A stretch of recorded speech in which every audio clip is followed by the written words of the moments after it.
Did you send me a request? I did.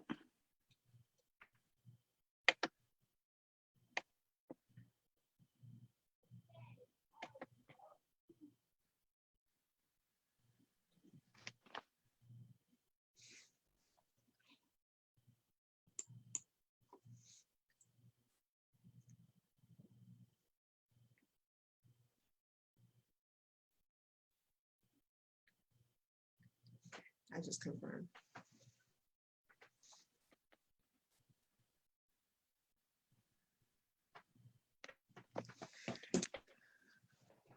Welcome to Let's Talk About It Live, a series that we put together to address some concerns around the pandemic and the injustice going on in the community, behavioral health issues.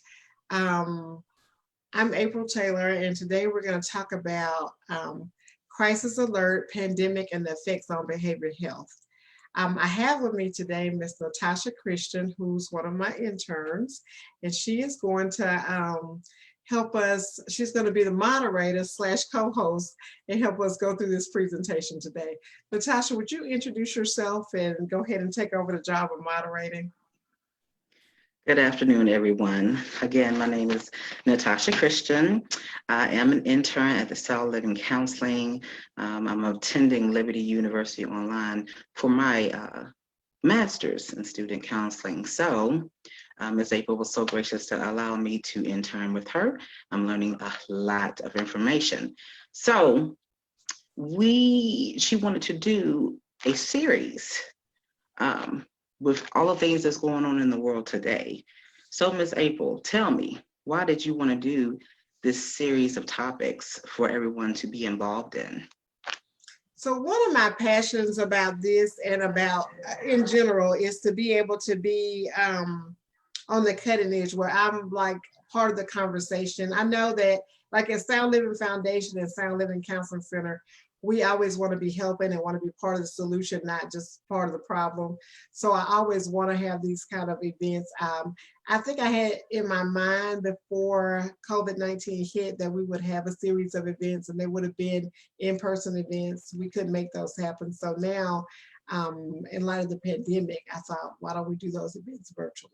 So these are some things that probably would have happened anyway, but we've adjusted it to the times that we're in. And it's definitely needed during this time. Things have certainly changed to become what you call a new normal. So the topic of crisis alert, pandemic, and the effect on behavioral health. Can you tell us a little bit about that? How do you think that the coronavirus has affected our behavioral health? And if you have any personal examples about that. So great question. The coronavirus or COVID-19, as I refer to it in this presentation, has really been, has impacted the whole world and the nation and our local community. But it's impacted me personally. I've actually lost family members to the event. It's been traumatic for me. It's been almost devastating to our family because it happened so fast and it hurt so many family members that it was just unbelievable. And most recently, we've actually had a scare where we were exposed and we were scared, and we just got our test results back in the last day or so, and we are all clear now. So I'm off quarantine. But the fact that I was on quarantine, considering how safe I had been and how protective we were trying to be, was kind of scary. So there's a lot going on, and I know it affected my mental health. So because of that, I'm aware of the impact on other people. And I know there's been more loss than I can imagine. From a counselor standpoint, I'm seeing it on a daily basis. From a church standpoint, from a personal standpoint, my friends are losing loved ones, my church members are losing loved ones, my counselors are losing loved ones. It's just a lot. So with all that being said, it affects our mental health. And most people don't realize what mental health means. I'll go ahead and let you ask the next question, but if I could go on. And I know that you have a presentation for us, so maybe we can get more into the presentation. And so, because I have many questions, but maybe you can answer those in the presentation that you give. Well, I mean, if you want to, I think I'm okay with going with a few more questions. If you want to ask some Okay. questions, let's do that. It may turn into that, and we can go back and forth with the presentation if we need to. So you could ask other questions. Sounds good. Sounds good. Well, you were talking about how, so do you think, especially in the behavioral health, mental health field, that there is an influx or is going to be an influx of patients because of COVID-19 and its effects that it has been having on mental health? Absolutely. And that's what I was about to get into is like, what is mental health and what kind of things are impacted by mental health. So it goes everything from anxiety to depression to psychosis to bipolar disorder. So there are a lot of things when we say mental health that we're referring to. And so with all that said, um, that impacts a great number, 1 in 5 Americans anyway. So with that, the statistics look like 1 in 2 might be impacted by since the pandemic. Our counseling center has seen an influx of clients. Basically, my office is generally packed anyway, but it's probably more packed. Like I'm getting more recurring clients, I'm getting more calls, more referrals, just more contacts. And I think that is due to the what's going on with the coronavirus. And then you ask a second question, I think. I think you answered it. Okay. Do you see, like, even with everybody being like in the same house for like long periods of time, what are you seeing? Is that a good thing that people are getting to know each other better, or is it sometimes not a good thing because they're up on each other all the time? Families, husband and wives, so on and so forth, children. So we've seen both. We've seen like in my family, I think we're bonding more, we're hanging out, we're playing games, we're, spending a lot more time together. So I think there are bonding situations that are occurring. But I also see from the counseling perspective that couples are having stressors that they wouldn't normally have. They're having, it's impacting jobs, it's impacting a lot of things. So because it impacts jobs, that's finances, there's just a lot of personal impact. People who are extrovert, who are used to going out and want to be out, who can't go out. People who are introvert and don't mind the peace and quiet. I hear a lot of that, but it's still impacting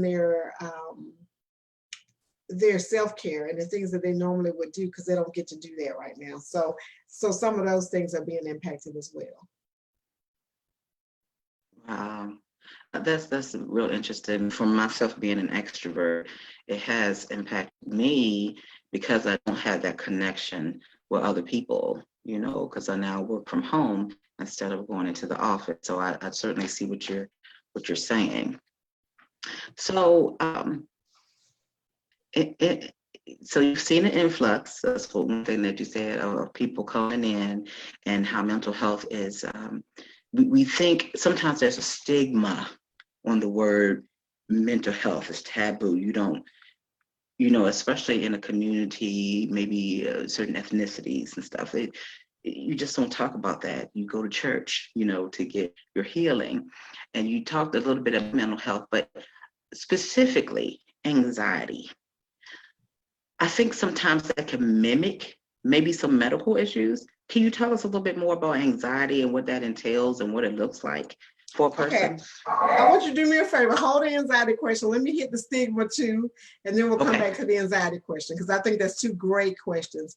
So there's a huge stigma in our community, in the African American community, but there's also a stigma nationwide and worldwide too. But our stigma is pretty specific about, we don't tell stuff that happens in our house. If I got Jesus, why do I need counseling?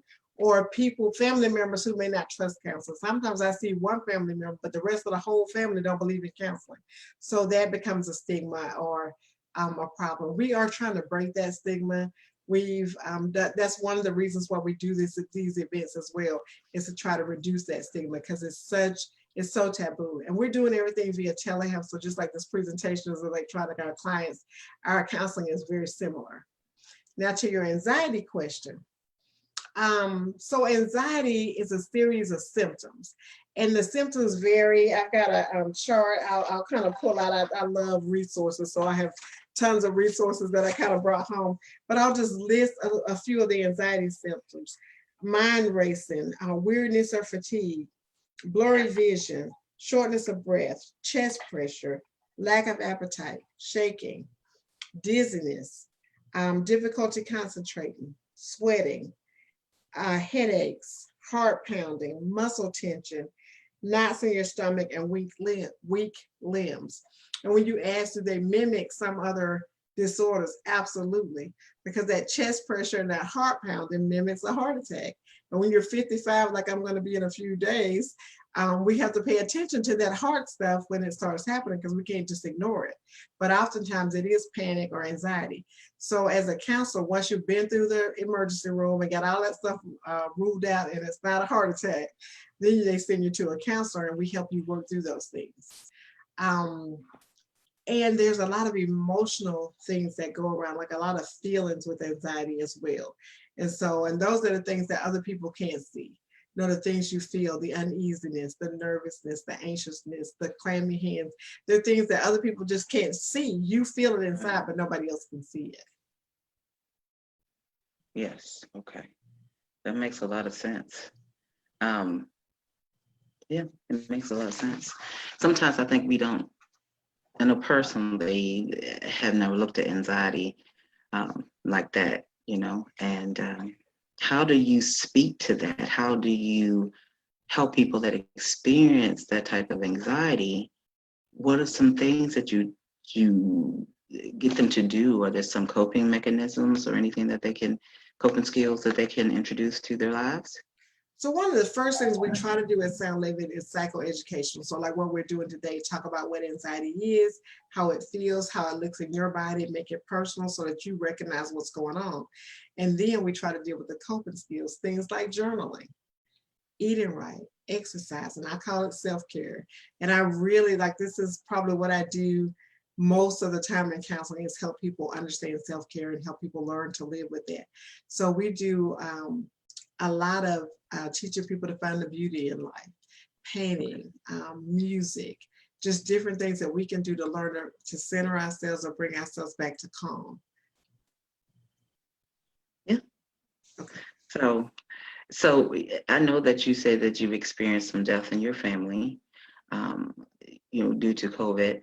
What are some of the things that you do to help?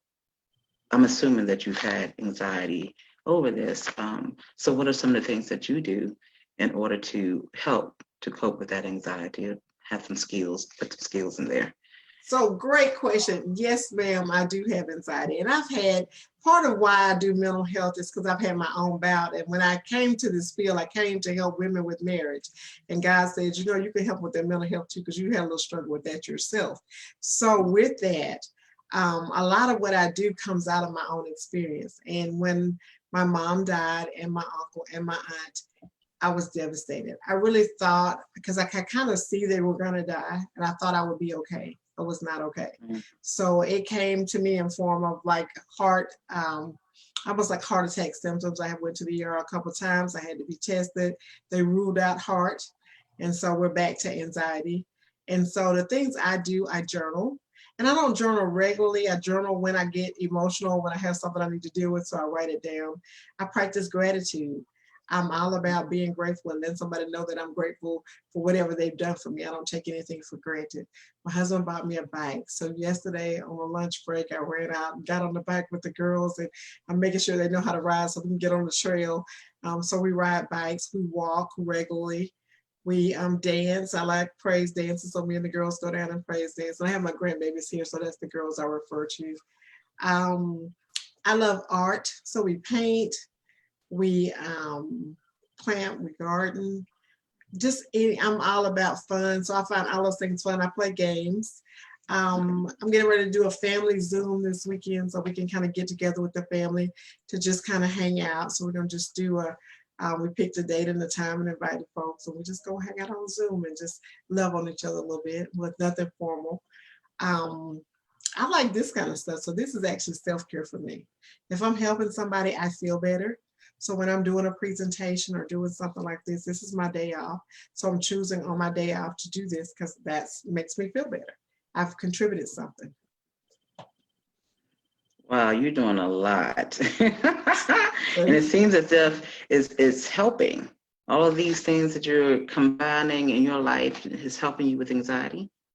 Yes, I feel so much better when I'm busy. I had a lot of friends that tell me when all this happened, I should take some time off. And I did take a few weeks. But honestly, I feel better at work. Now, I take vacations, don't get me wrong. I got one coming up. So I will take a vacation. And that's another thing I do for me. I take time off. But I love what I do. And since I do, I try to stay at work because staying busy is good for me. So I try to stay plugged in. Okay, so serving and helping other people helps you to stay grounded, helps you to keep moving. Yes. Okay, that's great. Keep me out that bed. Yeah. Because I would be in the bed if I wasn't working, probably. Right. A lot of people think of that as very selfless, you know what I'm saying? But if your heart is so geared to helping others, you know, and we appreciate that, you know, because I do believe that because of everybody being quarantined and that anxiety is rising high, and that we're going to need more counselors like you that will take out that time, even if they've gone through something really bad themselves, to pour into other people. So thank you. We appreciate that about you. Anything else you want to share? Did you want to do a presentation?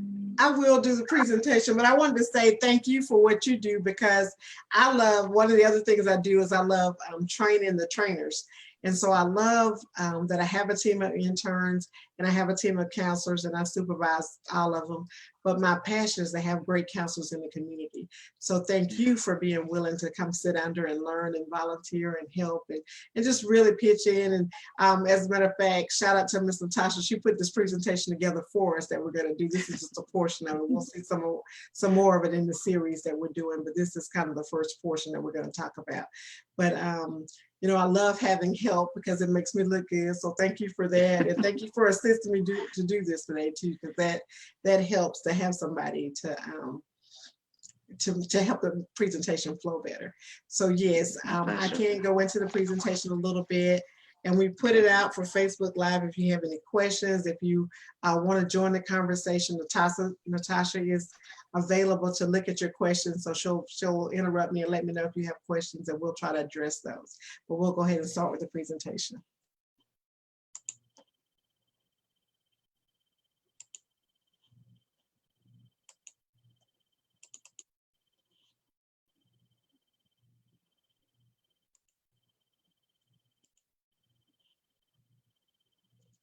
Okay, so welcome to COVID-19, and this one says anxiety, but actually it's just the presentation on behavioral health and COVID-19. And so I have some old stats. This was as of 5/20, and I was going to update the stats, but basically what we're looking at is we had 511 cases and 13 deaths. I know we have 39 deaths. Natasha, if you could make a snapshot of this and go ahead and update these stats by the end of the presentation, that would be really cool. And we'll kind of come back to the stats number. If you'll just take a shot of that for me. You got it? Okay.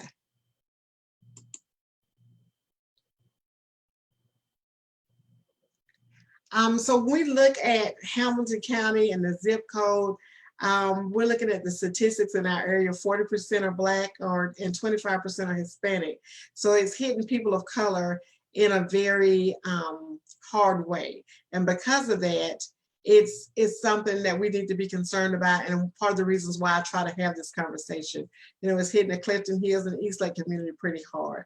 And people of color are not only experiencing it more, we're also dying more from and being hospitalized more. So those things are very important. You know, some other stats, 48% have experienced anxiety about contracting the coronavirus. I've coined the term COVID phobic, because that's how I felt after having so many family members affected and then trying to stay safe, wearing a mask, social distancing, doing everything I can, and not willing to go to church, not ready to go back to work, not ready to send my grandbabies to school, because I really am concerned about contracting disease. So I will be in that 48% for sure. 40% are concerned about serious illness and dying. I don't think about the death and dying so much as I think about carrying it and carrying it to somebody else who may die from it. So, or get it to my grandkids and they get it to somebody else. So I really want to be safe. 62% are concerned about the other family members contracting the virus. I have children, adult children, who are do things on their own and don't always listen to mama, and they kind of live their own lives. So I'm concerned. So 2 of them work in the medical field. And the other one doesn't work in the medical field, but he's a young man who's in the community and trying to live his life. So I want them to be safe. And yes, I have concerns about them contracting it, concerns about the kids contracting it in school too. So the kids go to school way in Utah. So, you know, that's a major concern. So these are stats from the Centers for Disease Control, and of course they're the scientific experts and they're who I trust, and so that's why we use those particular numbers. I'm gonna kind of go back to that slide. Let me go back. So a lot of people have fear. I'm trying to change my little screen a little bit too. A lot of people have fear that anxiety, it overwhelms them. Stress causes panic and anxiousness. We may have eating or sleeping changes. So some people overeat, some people undereat, some people oversleep, some people undersleep. So either one can be a symptom of anxiety or depression, actually. Health problems may worsen. When Natasha asked me about the health things, I wanted to allude to the fact that not only does it mimic health conditions, also, anxiety is comorbid for a lot of health conditions, and so is depression, including things like heart disease, stroke, diabetes. So people who have those things are more likely to have anxiety or depression. Your health problems may worsen because of anxiety. If you stay in the bed and you don't move and you don't exercise, then you're likely to gain weight. You're likely to have some other issues associated with health issues. There's an increased use of alcohol, illegal drugs and alcohol. When the pandemic first happened, the churches closed, but the liquor stores didn't. So people were buying more liquor. I'm really concerned about that as a therapist, because there's a lot of, alcohol is a depressant, so it can affect us. Marijuana, we use to self-medicate for the anxiety, but the people I see using marijuana aren't getting better. They're having as much anxiety as ever, but they're smoking. And so is it really helping? Parents and caregivers are juggling work and school. So you work all day, and ask me how I know about this one. You work all day, you got the kids at home, you got to homeschool, you got to help them. I told my grandbabies the next little part of the season, they've been here for about a month now, and they got a month to go. So month part 2, the first part has been fun. The second part is going to be school. We got to have some education, even over the summer. So I told them they're going to Nana school. And so, but how do I work that in with a full day and all the stuff that I've got going on?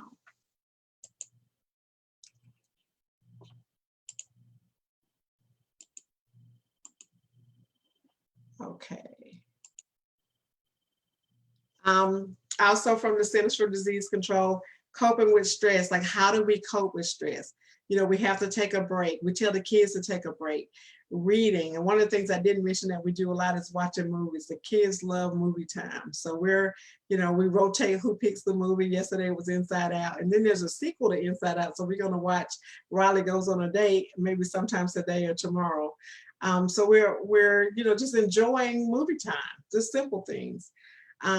We talked about self-care earlier. Some things include deep breathing, stretching, meditating, healthy lifestyles, eating well, staying away from drugs and alcohol, which I just mentioned, being purposeful and having unwinding time. Like, it's okay to relax.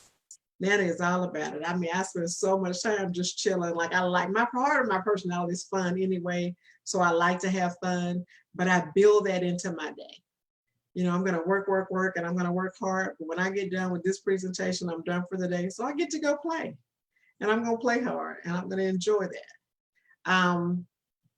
You staying connected with others, using the technology, using what we have. A lot of people are opposed to Zoom. Or they've been on these things all day long, so they don't really want to use them. I am maximizing these things. You know, from when my family died, we had a Zoom, a virtual fish fry. We had a virtual wake. We had a virtual funeral. We, me and the mortician planned a funeral over Zoom. I was here, she was in Albany. We made all that happen. I even had pictures. She took pictures of my mom. So we had a wake over Zoom for the people who were here who couldn't go there. And the people there, if they wanted to go, they went there. Everybody else got to see it via Zoom. So I'm maximizing this technology. And I think if the people who do are going to survive and the people who don't just may not. So I'm very particular about the fact that we can make it happen and we can make it work. So use your technology. We're getting ready to do a video chat line for our church, for our seniors. They feel disconnected. So we're going to go over the phone line and do a video call and shout out. That's going to be starting this Wednesday at 10 a.m. Hit me up if you need a number. And then we're going to start. It's going to be called Monday Manna. It's going to be on Mondays at 10 a.m. from there on out. But just a way to kind of get connected. We've got to use what we've got. So some of the symptoms that you may feel, and this is part of the psychoeducation that I like doing, is that you sometimes feel numbness, doubt, anxiety, and fear. And so for us Christian people who feel like we can't have both, we can't have anxiety and doubt and fear and numbness, I like to reference Jeremiah. He had all that and he was saved, sold out, a young prophet of God. So he believed and did what God called him to do, yet he struggled. So I just want you to know that we can do both. It doesn't have to be one or the other. We can have variations in appetite, energy level, activity level. You know, you just don't have the energy to do anything. You are, you're tired of being tired. And sometimes when we have bipolar, we have a lot of energy and we don't sleep for days and days on end. So that's a whole nother side of mental health that we need to deal with. But we help with that in counseling. We help people with sleep. Doctors are now sending people to counseling to help with sleep. So we have things that we can help you do to relax and wind down and help with sleep. So I teach my clients that if we can get 7 to 8 hours of sleep, most things will get back on track. And when they get that, they see that it starts happening. Inability to concentrate. One of the things, and forgetfulness should be up here. One of the things that has happened with me is that I forget everything. And I'm so the opposite normally. And so now when I can't remember and I don't call you back or something's going on, if I don't do it right now or write it down, I'll lose it. And I'm just not used to that. And I'm just saying, okay, that's the grief. That's one of those symptoms of grief. And I remind myself and I just kind of don't beat myself up about it and try to do better. We talked about trouble sleeping, nightmares, distress thoughts. Those are PTSD symptoms sometimes. Sometimes we have childhood trauma, and that trauma is triggered by what just happened. So all this pandemic and uncertainty and things that are going on in the world, including the injustice stuff that's going on, trigger that childhood trauma. And when it triggers it, it comes out in nightmares and distress thoughts and images and stuff. Your body may react physically with headaches and stomach aches, rashes in the skin. You know, there was a note about kids not having as much stomach aches since they haven't gone to school. And a lot of people attributed that to milk. I would say maybe it's on the anxiety end. We're not having those knots in our stomach either. And we're not having that, hey, I don't want to go to school and feeling, you know, and kids are doing much better at home, by the way. So for anybody listening, somebody needs to do the stats of how ask the kids how they're doing at home versus school. When I interview them, they say they're doing much better being at home. So I think that should be considered in our rush to get them back to school. Health problems may worsen. And we talked about that earlier, but there are a lot of reasons that we're ruminating and thoughts are going over in our head and we're not getting enough sleep. It's going to make our health, it's going to take an effect or a toll on our health. You become angry and your temper is short. Oh my goodness, this is one of the symptoms that I had, and it was really, really bad. It's one of those things that I kind of deal with anyway, is anger. But when I tell you, when this happened, it was unbelievable. I was enraged, and I've just not felt that way in a very long time. So I know that it had to be grief related. But when I dealt with it, it did get better. And then again, there's a rise in drug and alcohol use. So we want to go into counseling, and reducing the symptoms and dealing with the symptoms can help reduce the need for drug and alcohol use because you're not feeling so anxious. So coming out of quarantine, and I just came out of quarantine. When I tell you, first of all, I feel free as a bird. Like I literally took it seriously and I stayed home as I should have. If I go anywhere, I wore a mask, but I didn't go many places, honestly. So I felt like a shut-in, and it was a problem for me because I'm an extrovert. Remember, I like being out. So there's a lot of mixed emotions. Like, do I really want to go out? There's an event or something I want to do. And I'm like, do I really want to go there? Because there will be people there. And I'm thinking, no, because I don't want to go around people. So I'm having that mixed feeling. Fear and worried about your health, worried about the loved one's health. Don't want these little girls on my watch to get COVID. They got to get back on the plane to go home. So we don't need anything to stop them from being able to get on the plane. Stress from constantly being monitored due to exposure. So, we had the luxury of knowing that we hadn't been anywhere and done anything before our exposure. It was a brief exposure. So we kind of knew that we would be okay, just had it in our heart that we would be okay, and we were, praise the Lord. But the idea of exposing somebody else is scary. And so we really took it seriously because we didn't want to be carriers of anything, even though none of us had any symptoms. Praise the Lord for that too. Even the person that we were exposed by didn't have any symptoms and is doing well. So, that's all a praise report.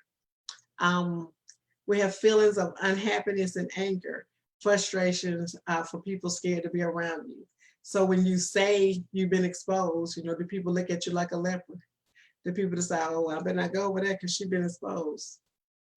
A guilty for not being sick or not able to parent, like not able to be there for my mom.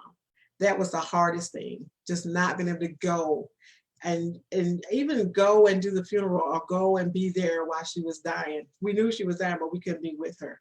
That was really, really very hard. So there's a guilt and grief and stuff that kind of goes with that. And then there's just a lot of emotional changes regarding our mental health anyway. I mean, I can watch a movie and get teary-eyed. It just happens, and we don't know why it happens all the time, but we know those are mental health symptoms. So when we're going out and, this was written kind of early in the season, and most of these things are still in effect, but now we have like a mandated mask thing. So wear your mask. Your mask protects you, it protects others. I saw a graphic recently and I reposted it that said, if I have on a mask and you don't have on a mask, but you have symptoms, I'm somewhat protected from you. And it says what percentage. And then if you don't have on a mask and I don't have on a mask, we're neither one protected from anybody. But if we both have on a mask, we're protected from each other, at least somewhat, from those sprays coming out. So wear your mask, cover yourself, stay 6 feet away. That's to me one of the hardest things. When I go in the grocery store, people do not respect that. They walk up on you, they touch your food, they lean over your grocery. I mean, they're just not aware of the 6 feet social distancing. And so if there was something that we could do to kind of help the world knows to do a better job of that, even the shopping centers and stuff, asking people to stay 6 feet away would be very helpful. Disinfectant. We've got tons of disinfectant around here now. We were blessed by someone who gave us some kits, and so we're using the kits at the office and at home. So using those things to kind of keep things clear. There's avoiding touching your eyes and nose and mouth. That's a hard thing. I find myself touching my face all the time, and I'm like, oh, that's how it's transmitted. So I have to be mindful to not touch, or kids touch their face all the time too. So it's really hard. The touchless payment is good, and the touchless hand sanitizer is good too, because sometimes you got the hand sanitizer where you just put your hand underneath and not have to touch it, so that's good. And then washing your hands with soap and water when you come back home, and being careful with the food when you come back home as well is very, very important. If you're doing takeout, we do a lot of takeout. We cook a lot too, but as we cook our meals for the week, and then there's some takeout things. So you've got your drive-through available.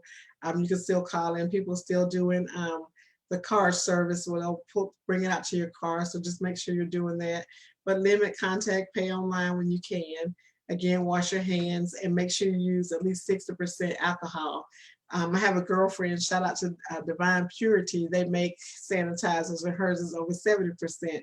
And we have some that is actually very, very cool and does a great job. So, just make sure you're getting what you need.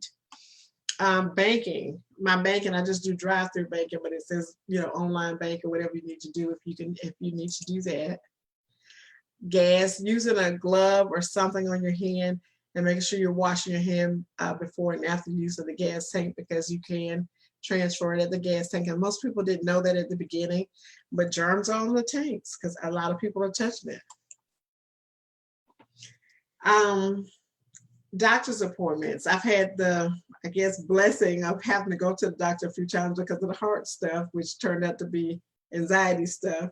But I was able to do it via telehealth. And then I had to go to the hospital a few times, and they did check my temperature and they did make sure all those things were good when I went in. So, but just make sure you're wearing your mask and covering your mouth and your nose, 6 feet away.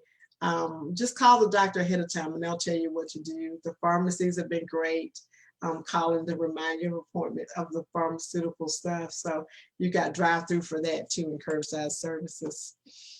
So the thing about the virus is, if you're feeling sick, stay home. Don't spread it to anybody. We used to tell people to go to work and kind of push through, or we're not saying that anymore. We want you to stay home. Wear your mask. Cover your hand, wash your hands, do all the things that you need to do to keep yourself safe. I think one of the bigger takeaways, because we can't get a unified government response, is that we're going to have to protect ourselves individually and protect our children. And that's a sad situation because some people don't understand this, some people don't know, but it brings my anxiety down to know I have a plan, to know that wearing my mask and staying 6 feet away and doing all the stuff that we did kept us away from the virus, even when it came very close to home. So doing these things is very, very, very important. And the CDC has a number that we can reach out to, 800-985-5990. It talks about contacting your clergy. A counselor, Sound Living's here to serve. Your doctor is here to help. Reach out if you feel like you've got too much going on, you've got stress, you've got too much going on, reach out to one of those people. We're here to help. And then this is a list of our references. Again, big shout out to Ms. Natasha for helping us with the presentation. And these are some of the resources that she used. And they have, it's been very, very helpful. So that's what I've got on the presentation, Ms. Natasha. I'm going to let you kind of see if you have any questions, if anybody kind of texted any questions. I saw some people looking, but no questions as of this time. Okay, and you can ask them again and see if they have any. Does anyone have any questions that we can address while you're looking at Facebook Live?